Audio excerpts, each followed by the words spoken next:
Commissaire Georges Dupin had made a new friend.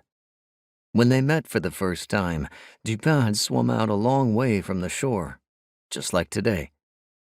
The commissaire enjoyed being so completely alone out in the ocean. There was this distinctive atmosphere, a wonderfully muted calm. Above all, he liked the wild perspective.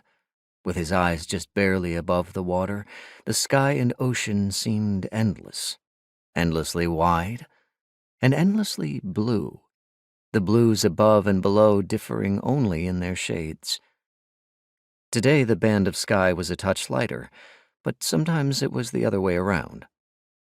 The sky and ocean in Brittany played this game unceasingly, seducing the shades of blue away from one another as though they were in competition.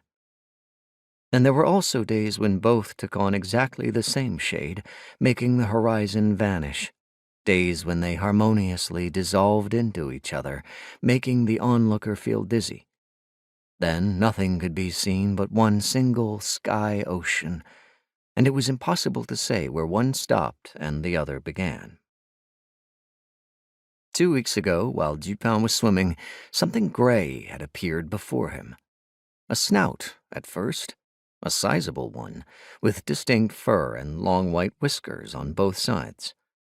It had tilted very gradually until two shining, dark eyes and a sharply tapered head came into view.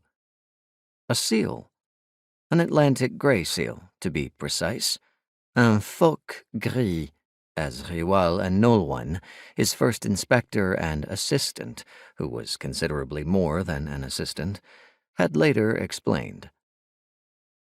To say that Dupin felt afraid during this first encounter would be an exaggeration, but he did feel awe. He was a little uneasy at first, naturally.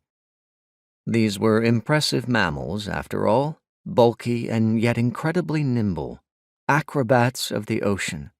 Pretty to look at, yes, cute when they were pups, but when it came down to it, they were predators. And there was another thing to be taken into consideration.